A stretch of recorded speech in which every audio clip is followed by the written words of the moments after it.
Welcome to Illustrated Beards, Episode 4, brought to you by the Fantasy Shop, best in comics and games since 1981. I am Jason. I'm Nate. So, starting off tonight, I want to give an apology to everybody. We missed out on last week. Nate was sick. I had the flu. Yeah, he missed a few days of work, so yeah, we just didn't get to it, and we just decided, screw it, we're just going to move forward with it from here. So, tonight, my reviews are going to be Batman and Robin, number 19, which was amazing, and the Star Trek Countdown to Darkness trade, which was also amazing. My reviews are going to be Hawkeye, of course, and an older trade, Star Wars Legacy Vol.1, because it's relevant. Right. And together, we have both come to a consensus that Batman number 19 is something everybody should read. It's freaking awesome. We'll talk about it here in a little bit. So I guess I'll go ahead and start. My first comic review is Batman and Robin number 19. Now, because we missed last week, we have not got a chance to talk about the gatefold covers that they're doing this month. DC, every comic that's hitting the shelf this month is going to have a gatefold cover. It's really amazing. It's a picture that you fold out, and all of them have been reveals, different reveals about cool stuff within the issue. I don't read any DC books except for just Batman, and I've been looking at every single one of them just because they're all really, really cool. Right. They've been calling it WTF. You can go with whatever you think that means. It's what the Flashpoint. I've always said what the Flashpoint. Yeah. But the gatefold cover for Batman and Robin number 19, it's actually Batman and Red Robin this month because everybody knows Robin died. But it says here at the bottom, is the Dark Knight's new partner. You open it up for the reveal. Bum, bum, bum. Yeah, okay. Carrie Kelly. If you don't know who Carrie Kelly is, she was a character that was Robin in The Dark Knight Returns, which was a story that was never actually made an official part of the continuity of Batman. It was just a cool story that Frank Miller did, telling of a future, about, I'd say, 40 years into the future, where superheroes had essentially been outlawed and Batman hadn't been doing his thing for a long time. None of them had. In fact, the only active superhero at the time was Superman. It's Watchmen Batman. Right, and he was working for the government. Yeah, Superman was... They kind of set him up as an antagonist for the story because he's the president's right-hand superhero. Huh. I haven't read it. I need to. It's a good story. They did a movie with it. It's probably criminal that I haven't read that. It is. That's another one of those, you work at a comic shop and you have in blank. Right. but so, yeah, Carrie Kelly is on the cover here. They can put her in this story because, like I said, Batman Dark Knight Returns was never actually officially a part of continuity. But this was a fantastic issue for a number of reasons, which I'll get to here in a sec. But the one big thing I thought when I saw this, because they revealed what this cover was going to be 3 or 4 days prior to the fact that it came out. And it seemed at the time like my initial reaction was that's kind of gimmicky to use this character and to just kind of shoehorn her into the universe. But man, I got to really applaud Peter Tomasi for doing such a great job of putting her into the universe and also giving us a good explanation as to why we weren't aware that she was in the universe. But so that's where the issue starts. The issue starts with Carrie Kelly going to Wayne Manor and knocking on the door, and she's looking for Damian. Bruce doesn't answer because he's still very upset. He's still very shaken. She leaves a note that says, "Damian, haven't heard from you. Here's the bill for the last few weeks. 10 sessions equals $1,000. Call me so we can schedule the next batch. Carrie Kelly." So Bruce finds this and decides that he's going to go to her house and inquire as to what's going on. And he knocks on the door. She's having a party. This was just it was a cool moment. It was also kind of a sad moment because she answers the door dressed in a Robin costume. It's obviously a costume party. You can see some other people in the background here dressed as Batman and Aquaman and Superman and Wonder Woman. But Bruce's immediate reaction is one of, just shock and sadness, and she has reminded him of all he has lost over the past few months of his career. And he drops off the things that she left at his door, and then he just leaves. And she's very confused. She doesn't understand where Damian is. So that kind of happens at the beginning, and then we go into what the meat of the story is. And it's a story, it stars, the guest star for this issue is Frankenstein from the Agent of S.H.I.E.L.D. book, and if you've been reading that, it's a fantastic book. Surprisingly, I never thought it was going to be a good book, but Is actually... it still going? Yeah. Is it? It actually turned into what is a really cool story. And so Batman goes after Frankenstein and captures him and takes him to Castle von Frankenstein, where he was created, with the intention of raising Damien from the dead, or using the knowledge that is within Frankenstein and within this castle to raise his son from the dead. Frankenstein, of course, tells him this is a horrible idea, he would not be your son anymore. And I won't spoil how this all goes down, but essentially Alfred puts out a call to Tim Drake, who then comes and tries to stop Batman from doing this, just thinking that it's wrong and that they're, pretty much the same things that Frankenstein is telling Batman. Like, it's not going to be the same person that you remember. All the panels on these 2 pages are like stitched together. Yeah, it looks like they're stitched. Style. I don't know if you guys can see that, but it's actually really amazing how they did these panels in this book. And Patrick Gleason is an awesome artist. His art always looks really cool. It's a great fit for Batman. It's very kind of dark, and he just makes Batman look very intimidating. He does a lot of work with shadows and stuff that looks awesome. But so, again, I won't really reveal what goes down and what happens. But coming to the end of the issue, after everything's done with Frankenstein, we cut back to Carrie Kelly. And Bruce Wayne, apparently, in the book that he dropped off to her, was a check for $10,000. Which she only asked for $1,000. It's very excessive. There's no real explanation as to why. But she has a conversation with her friend. They're playing some video game. And it's almost implied that she was interested in Damien, and that maybe he reciprocated that interest. And so that's really the explanation as to why we never knew who she was. Like, Damien, at the core of everything that he is, all of the power, all of the responsibility that he has as a superhero, we just kind of, we don't realize that at the core of that, he's still a child, and he's a teenager, and he's starting to notice women, and these kinds of things. And he was probably embarrassed to talk to Bruce about that, because they have such a serious life as Batman and Robin. What is it that they were making together? We don't know. She was teaching him something. She was giving him lessons in something that we don't know at this point yet, because they don't talk about it. But it's kind of a funny little ending, because you see the check that Bruce Wayne has wrote out, or paid to the order of Carrie Kelly, $10,000. It says for Damien on the line at the bottom, and then it's signed by Bruce Wayne. And she asks her friend to walk her to the bank tomorrow to cash it, because she thinks she'll need a bodyguard. So it was it was just a very interesting little issue that introduced us to a woman who's probably going to be a part of this world. Now, I mean, you can't establish something like this and then not go back to it. And reading interviews with Tomasi and Gleason, they definitely have said this is a quick introduction for her, but it will not be the last time we will see her. Awesome. So, yeah, I cannot wait to see what they do with this character in the future, and where her ultimate relativity will lie to Batman's life. You know, it just seems very interesting. For sure. Yeah. So, yeah, that's Batman and Robin number 19 from DC. Definitely check it out. It's on my shelf. Awesome, awesome book. Right on. Alright, so I've got Hawkeye number 9 with, on the cover, an awesome t-shirt. I want that t-shirt. Yeah. I've found myself saying that, like, every other issue. I've seen, like, Clint wearing something or a character wearing something, and I'm like, man, that would be an awesome, like, they need to just make that t-shirt. Yeah. But, this issue actually starts, like, pretty much exactly the same way as the last one did, which confused me, because I was like, wait, am I reading last week's issue? And, I mean, the dialogue, like, it is different, because I picked up the other one to look back, but, once again, he is in trouble with women, which has been a recurring thing. Yeah, it definitely has been a theme of the book. In fact, just about all of the supporting characters are women. It's almost always Kate, but in this one, it's the 3 women he's been romantically involved with, and then this 4th woman who he has been in and out of getting into trouble with because he saved her from something that had to do with the Russian mafia, who he's in trouble with, and blah, blah, blah, blah, blah. There's a lot of... For a book that is like single and double issue arcs, there is so much... there is a lot of continuity. Absolutely. And it's awesome because, like, yeah, you can pick this book up on any issue and understand what's going on.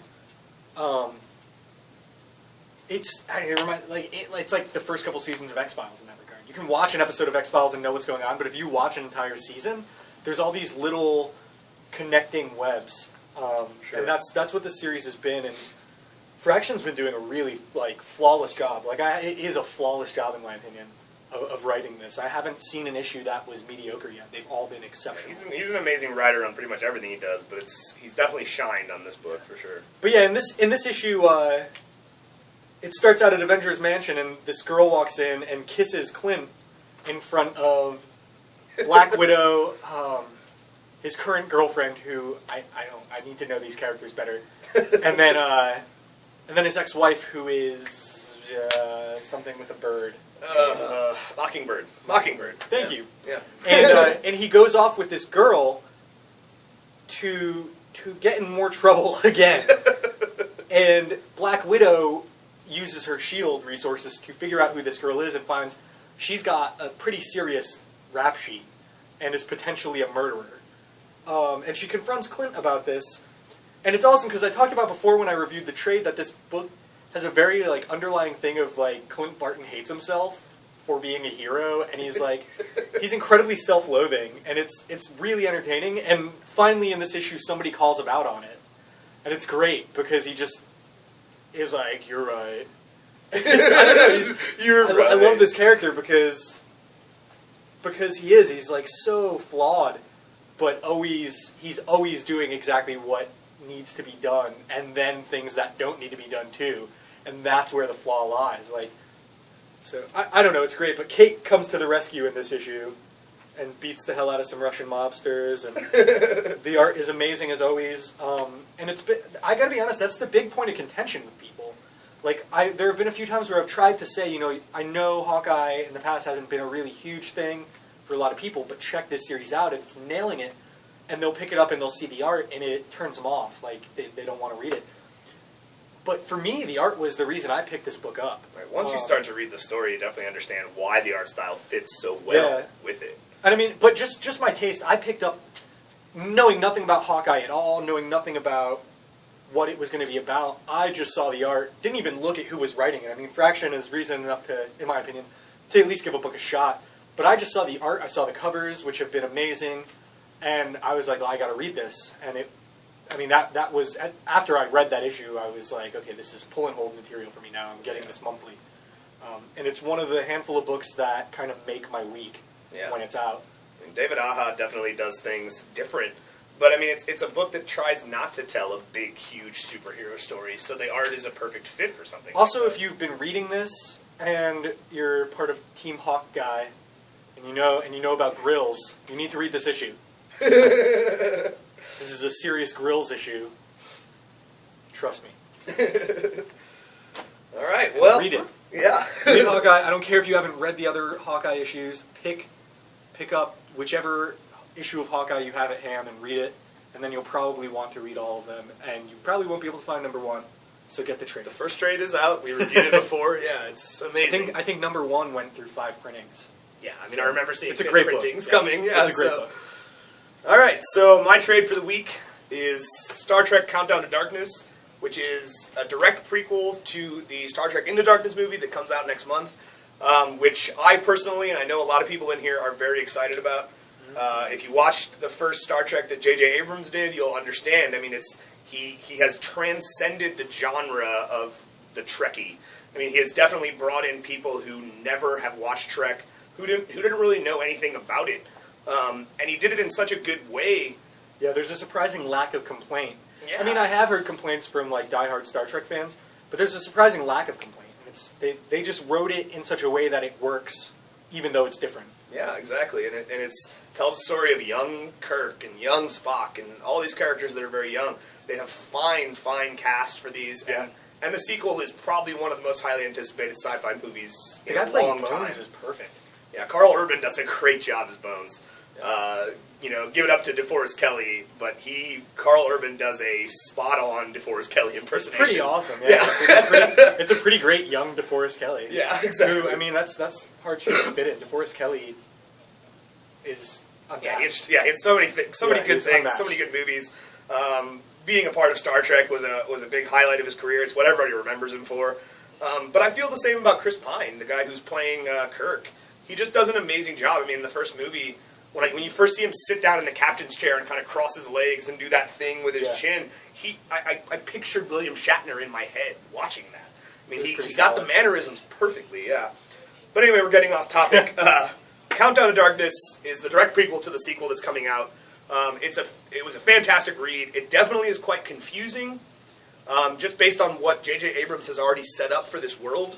Right away, at the end of the first issue, you're introduced to a man, and I'm spacing his name, but it won't take me too long to find, a man named Robert April, who claims that he is a former captain of a ship called Enterprise, which is, in the timeline that J.J. Abrams has set up, there have only been 2 captains of the Enterprise. One was Christopher Pike, who is now an admiral, and James T. Kirk. So it was immediately one of those things that was confusing. You're not understanding who this person is.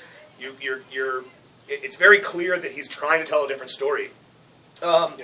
And it goes into an adventure that Kirk and Spock and this character Robert April get into about a plot, which is obviously, I mean, it's kept. Certain details are kept from you because that's what's going on in the movie. We're not sure who Benedict Cumberbatch's character is going to be. I've speculated that he's Khan, as have most people. But if that's the case, fans of Trek will remember the genetic war, the whole super soldier, right? The unlocking of the human genome, and Khan being subject 0 of that. And if you watch the trailers, you can see certain moments where Benedict Cumberbatch is doing things that are above any normal human. Yeah. So it seems like that's where they're going with it. But without giving too much away, it goes into a really cool roller coaster type adventure. And coming through, let me find it here really quickly. Does it touch on anything similar to the genetic war? Genetic wars. It seems like that's something that they're trying to avoid talking about. This is a prequel to the movie, so obviously some information is being kept because they want to reveal it. So it doesn't hint at any possibility of like. It doesn't really hint at it, but it hints that something big is coming, that something is happening, and it's all linked to this guy they call John Harrison. And that is who... That's the name they gave it first. That is the name they gave to Benedict Cumberbatch's character. That is who they're telling us. They're trying to tell us that he is. And, any speculation that he's Khan, that he's John Harrison, I mean, you can go with the fact that maybe he's using a false name. Maybe he doesn't want people to know who he is. The fact that they've kept it this cloudy is pretty impressive to me. Yeah. But basically, Robert April takes over the Enterprise. He shoots Kirk. He commandeers the Enterprise for his own means, and going into issue 4, we are introduced to Klingons for the first time in J.J. Abrams' Star Trek world, which I don't know if you guys can see, but they look really amazing. Classic Trek had Klingons not looking the way we remember them from things like Next Generation. They didn't have the ridges on their head. They just kind of had a furrowed brow. They looked kind of like Romulans in the way they were presented to us. Yeah. What we were told later in the Star Trek history is that they experienced a species-wide evolution, and they have changed. Clearly, J.J. Abrams is just going to skip over that part and go with... And one of the reasons people are okay with him changing things like this, at least most people I've found are, is because it's made clear in the first film that this is an alternate timeline, and that works because Star Trek has dealt with alternate timelines before. Right. Like, that is something that happens in that world. Yeah. And one of the fantastic things about this book is for the first time we see what is essentially a redesigned Klingon bird of prey. That's awesome. Which is beautiful. It looks amazing. If you've seen the current trailer, which is the 3rd theatrical trailer, the last one they're releasing before the movie comes out next month, it is in the trailer as well, and it looks amazing. It is a beautiful designed ship. So he's definitely changing things, changing some big things that, again, probably people are going to complain about, but I've been completely happy with everything he's done with it. And anyway, so all the plot details aside about this story, the heroes win in the end. Kirk gets his ship back, and all is well. and we understand that while the Klingons are a part of this story, they're not a big part of the story. They're in the story as a minor threat with the intention that they're going to be a bigger threat later. And that was really cool. That was really interesting to see. And then getting to the end of the story, what we see on the last page is a setup for London in this future, Starfleet Data Archive in London, and a man putting his hand on a sensor, security sensor. And at the bottom it says, access granted Harrison John. And then it just says, to be continued on screen in Star Trek Into Darkness, which comes out on the 17th of next month. I can't wait. Yeah, it's very, very exciting. It's going to be great. But this book was definitely an amazing setup for what is sure to be a great, great movie. So yeah, I mean, if you're a Trek fan, if you're just a fan of J.J. Abrams movies, and you want a little bit more information before going into the new movie, a little in-between story, if you will, definitely check out this trade. It's on my shelf now. It's amazing. It actually came out the day that the 4th issue hit the shelf, which is highly unusual. Usually we don't see trades for 2 or 3 months after a book's released. But yeah, definitely check it out. It's great. And go see the movie, for sure. Do it. And it's kind of funny.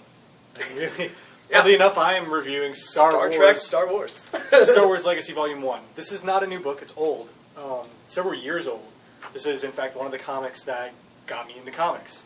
If you've been watching the videos, he had a pretty big rant about Star Wars. I ranted about this about this book, too. But Star Wars Legacy #1 came out, and that's why I talked about this. And that's why I feel this is relevant. The new Star Wars Legacy is about different characters. It's got a different creative team. But the shtick with this Star Wars book is it takes place about 120 years after A New Hope, the first movie. And it's awesome. I will say that when I first started reading this, it took me a little bit into the book, like less than halfway into the book to get really hooked. But I had kind of a skepticism, like, is this going to be good? And then it was just like that, like a flip of a switch. Yeah. Switch of a flip. But the main character in this book is Cade Skywalker, and he's like the great. I think it's 3 times great. No, it's more than that. It's only 4 though. It's only 4 times great grandson of Luke Skywalker, and the reason I say that is because I know there's only one generation that you don't know who. Oh, that's true. Yeah. Within the continuity. So it's his grandparents. You don't know who his grandparents are, but before that, it was Luke Skywalker's kid. So, but it's great, and it just kind of follows him from. It starts out, and he's clearly not a Jedi at first. Oh, I'm wrong. It actually starts out showing his origin. So he is a Jedi at first, which is interesting, and it shows how he goes from being a Jedi to completely being away from anything to do with the Order to being a space pirate who is addicted to space drugs. It's so funny to say space drugs. It is. and the crew he has, and that is kind of the point where I was like, man, this is awesome. The characters in his crew are great. There's an awesome dude who looks like a space pirate. His name's Jariah Sin. Cade Skywalker's in the middle. He also looks like a space pirate. And then there's this pink chick whose name I can't remember, but she's also really cool and is also a space pirate. And I have just said nothing. in the past sentence. But gradually, you just see the character struggling with his past and not wanting to be connected to the Force, yet he still is. And he talks to the ghost. Skywalker. Yeah, he talks to the ghost of. Yeah, and he's whiny like a Skywalker. He's very whiny. But he talks to the ghost of Luke, and Luke keeps visiting him as a Force ghost, and he's like, "Please, just leave me alone. I don't want anything to do with this." And gradually, you just kind of see, I don't, without spoiling anything, because everybody who even liked a minute of a Star Wars movie needs to watch or read this book. It's excellent, and it's a good starting place for the Star Wars comics uninitiated, because Star Wars comics are kind of a deep rabbit hole with a lot of continuity, and I mean, I've had like hour-long conversations about different things in continuity with Star Wars. I mean, it goes as deep as DC Comics do. Right. And this is hard to say where a good place to jump in would be, but this is a great story of thousands of years into the future. It's only 120. Was it? Only 120, yeah. Okay. Well, but in any case, it's a bookend story for the universe. It is a good ending spot. The guys who did it, actually, I don't say the guys, the man and the woman who did this book are also the ones doing Dawn of the Jedi, which is an amazing story. Which is the beginning. Yeah, beginning of the Star Wars universe. So yeah, it's definitely a cool place to get into Star Wars books. Nonetheless, if you've never read any Star Wars comics, there will be nothing but new characters in here. You might, I'm not going to say who, you might see 1 or 2 that are familiar, and it's Luke, a really great... Obviously. Yeah, but Ghost of Luke. In ghost form, but I remember I was halfway through the first trade before I saw this one cameo, and this character became a recurring member of the cast, and it blew my mind. It was a really awesome thing. But if you have read Star Wars comics, there's also one particular character in here who, at the time, was in, I think, every other Star Wars comic series. And the way that works is his species lives like 500 years. So you were seeing this character in all the different eras of Star Wars except for Knights of the Old Republic. At first, I was thinking, like, who is he talking about? And then it just hit me. I was just like, oh, yeah. I love that guy. He's my favorite Jedi in all of, like, the Star Wars expanded universe. And he's in the current Legacy as well. Yeah. Which I think is about 10 years after this one. Regardless, been talking for a long time about Star Wars Legacy. Pick up Star Wars Legacy. The art's fantastic. It's a great starting point for even like the smallest of Star Wars fans. Not in the child sense, it is kind of mature. But it's great, and you should read it. Absolutely. So we're trying to keep the format short, so we're going to quickly talk about Batman number 19. Again, it's a gatefold cover, which is an awesome, really cool reveal. They revealed it a few weeks before the book came out, but it was still really cool to see. Bruce Wayne's greatest foe. On the cover here we see Bruce Wayne holding a gun, which most people know, that's just not who Bruce Wayne is. He's very against guns. You reveal it to see Jim Gordon is the one he's holding a gun on, which again is a total mind freak right away. You're just like, what? I'm like confused. Angel. Right, I must read this Chris now. Angel mind freak. But going into the issue, right away, there's a hostage situation going on. The cops are there. We see Gordon. We see Bullock. The people that we've come to know are always on the front lines of any hostile situation. Don't reveal who the bad guy is, because it'll reveal too much about the beginning of the story. I will not reveal who the bad guy is. I will continue to talk about it without trying to reveal that. But in the hostage situation, you can say who it is. Right. In the hostage situation, we see the person holding the gun is Bruce Wayne. Yep. Which immediately is like, what? What is happening here? So the cops are trying to talk him down. He gets onto a motorcycle, pulls out a shotgun, and shoots Commissioner Gordon right in the chest. I mean, excuse me. What we can infer is that he's probably got a vest on. He's probably okay.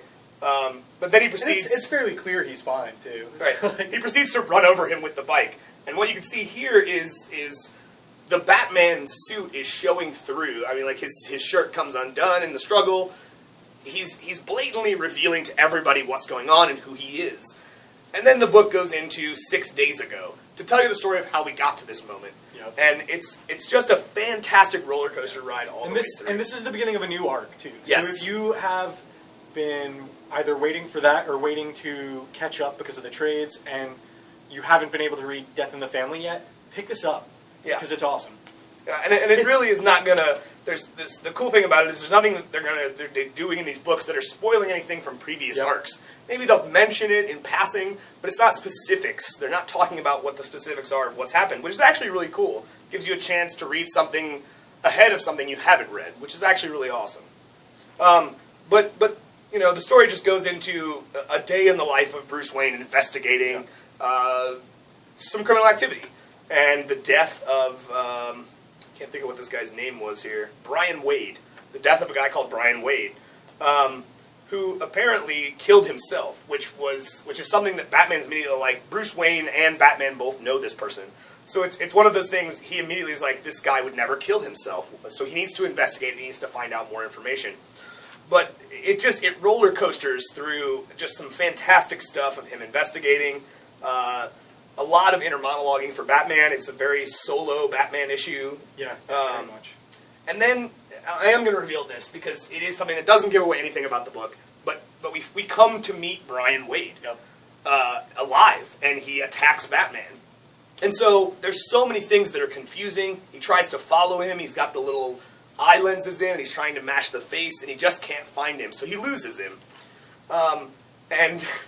And some interesting things happen, and I really can't talk anymore about it. The next page is the big reveal, and it's awesome, and this is going to be a really good arc, I think. Yeah. It's just 2 issues, because by issue 21, we're starting Batman Zero Year, which is Scott Snyder. I forgot all about Zero Year. Yeah, Scott Snyder and Greg Capullo's next big thing, where they're going to tell an origin of Batman. New 52 origin of Batman, I should say. Yeah, it is. He's made clear I'm not retelling the same old story. This will be things you haven't seen before, and if he said if you're skeptical, just read the first page Yeah, and then tell me what he writes a pretty big check saying that he does. read the first few pages of the book. If you're not hooked, he says if you like Batman, you will be hooked after those first few pages, and you won't be able to stop. I believe him. I do too. I believe him. He's definitely done me. Yeah, no reason to doubt. Yeah, he's definitely done some amazing things with Batman. So I'm very excited to see where he's going with it. But again, we're running short on time. Batman number 19. I think both of us can agree it's just a fantastic book, and it's a good jumping on point. Like you said, I'm on board. Yeah, for sure. Definitely want to see where this goes. Read it, because once you hit that big reveal, you'll understand the intro very well. Yeah, it'll definitely all click into place. That's how it happened with me reading the book. It definitely all just fell into place as soon as I saw what was going on. Yep. But yeah, so that's gonna bring us to the end. Yeah, thanks for watching. Yeah, again, sorry about last week. We're gonna try to keep the format just fine, unless another one of us gets sick, which could happen. And so every now and again we might miss one, but we're gonna try to keep this going every week. Again, yeah, any comments, any concerns, anything you think we should know, or better ways to do things, please let us know. So thanks for watching. We'll see you next week. This has been Illustrated Beards. Thank you. Yes. And cut.